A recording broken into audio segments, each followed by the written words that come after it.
Panoorin natin itong mga men. Pako. Pako. Overload. Yan ang mga bato. Inihaw.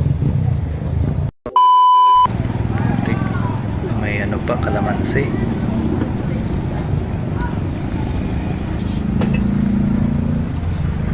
Yan mga men, no?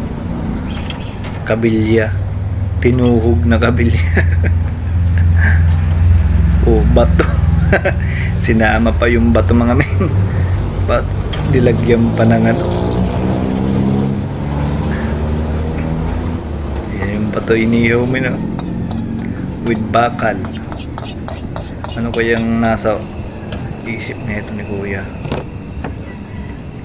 Isa naman. Naghiwa na ng sibuyas. May ano pala yun. Rekado din pala yung mga bakal.